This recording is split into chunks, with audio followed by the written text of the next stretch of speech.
Hey Run Junkies, many of us hit a restart button recently, whether it was a New Year's resolution or taking on some kind of mileage or fitness challenge. Some of us might be feeling a little bit of fatigue, maybe we've gotten sick, or even worse, we've gotten injured. Today I want to talk about some common running injuries, how they happen, and what to do about it. Now, I am not a doctor, so if you are experiencing any of the symptoms or possibly any of the issues that I'm about to describe here, please, please, please go to see your doctor, your real life in-person physician. Now, most runners are dealing with some kind of niggling annoyance pretty much all the time anyway, but if you are experiencing pain, please go see your real life physician, not Dr. Social Media, please, no. Your real live person doctor that went to medical school. Now, first I want to explain something that might be a misconception among especially novice runners. Unless you're clumsy like me and you trip over your own shadow, those kinds of falls and running injuries are rare as opposed to what most runners experience, which is an overuse injury. And those injuries are brought on exactly that way. Repetitive use over a long period of time, probably even overdoing it for a long period of time. Weeks, even months. Overdoing that same activity without enough rest and recovery is how overuse injuries happen. Now let's talk about a few injuries common to runners.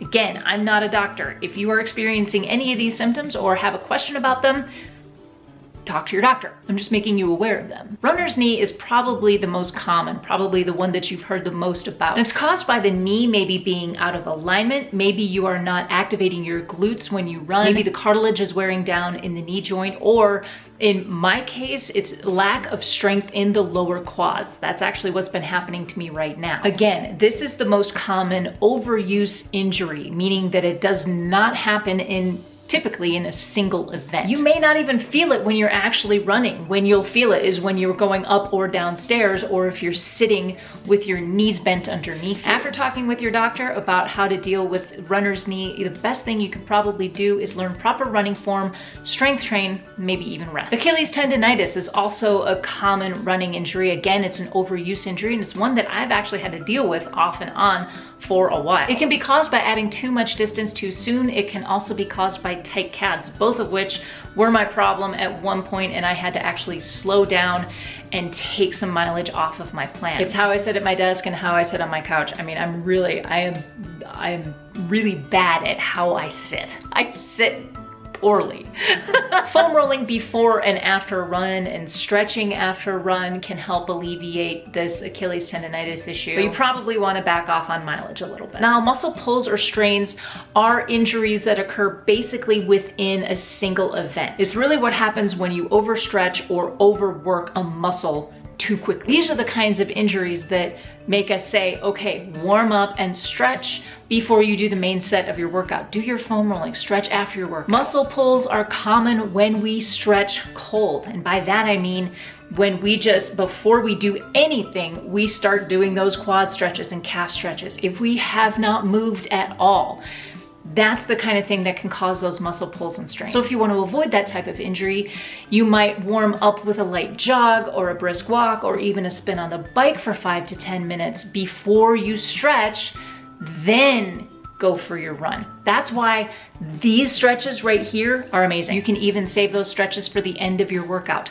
Muscle pulls and strains can be a sidelining injury, so make sure you're warming up before the main set of your workout. Plantar fasciitis is another common running injury, and it seems to affect certain runners over others. This affects the tissues along the bottom of the foot and usually occurs in runners with really tight calves. Unfortunately, this one can be so painful that it actually is a sidelining injury. Rolling the foot, wearing supportive shoes, those kinds of things can help keep plantar fasciitis at bay. But this is also an example of an overuse injury, so foam rolling and stretching will help in that recovery. ITB, or iliotibial band syndrome.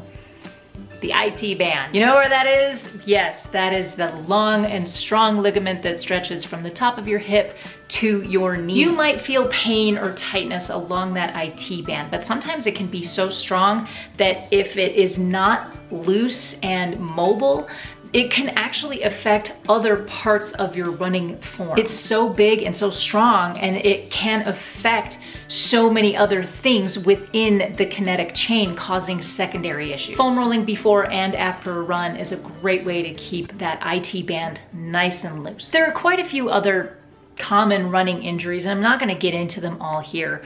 Maybe temperature related issues, stress fractures, even blisters. But most of these injuries can be avoided if we remember a few of these tips. First tip, find a training plan and stick to it. Most training plans that are out there are developed by certified coaches, and they have a method to their madness. Like I said earlier, more is not always better. So if you stick closely to that training plan without adding a lot to it, you can reduce your risk of injury. Warm up and cool down. I already touched on this a little bit, but that is maybe 5 to 10 minutes, maybe even 15 minutes of a light jog, a brisk walk, or even spinning on the bike. Dynamic stretches like these in this video right here are also a great way to warm up before the main set of your workout. Stretching before a run is showing to be less effective and in fact more injurious than stretching after a run, so save those quad and calf stretches for after you're done running. Strength train. It used to be that runners would just go run and run more, but then we started to see all of these overuse injuries happening. Well, what we're discovering is that if we strength train more, we will develop stronger muscles that can handle all of the strain that running puts on our bodies. If you start with a strong body, your running will become better and faster, and you will recover faster. And you'll probably recover better from the quality strong runs that you have on your plan. I like to say good shoes, good equipment, good hydration, good nutrition, all of these things will factor into staying healthy as a runner. But if you do have to take some time off, there are things you can do, not the least of which is to go see your doctor. Have I said that before? In the meantime, you can remember the RICE method, which is rest, ice, compression, and elevation. The bottom line is this, you guys. Yes, I am not a doctor, and I know a lot of there's so much more to running injury than what I have explained in this video. And if you are dealing with a running injury or something is just not quite right, get the right diagnosis from your doctor. You want to heal up the right way. Running is a potentially injurious sport, and we want to run for as long as we possibly can. So do what you can to keep the injuries at bay, and when you do have an injury, go get it checked out. My question for you today is this: are you currently dealing with a running injury? And if so, how? Please leave thoughts, questions, comments, and suggestions in the comment section down below. Don't forget to subscribe if you haven't already, and hit that thumbs up if you like this video.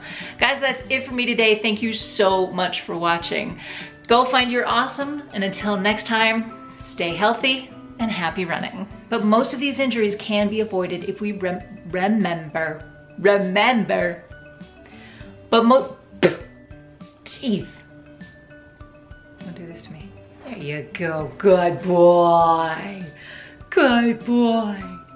This is a good boy. We're gonna take a picture of this. This is a good boy. This is what he's doing. Oh, look at that, so sweet while I'm taking the video. Okay.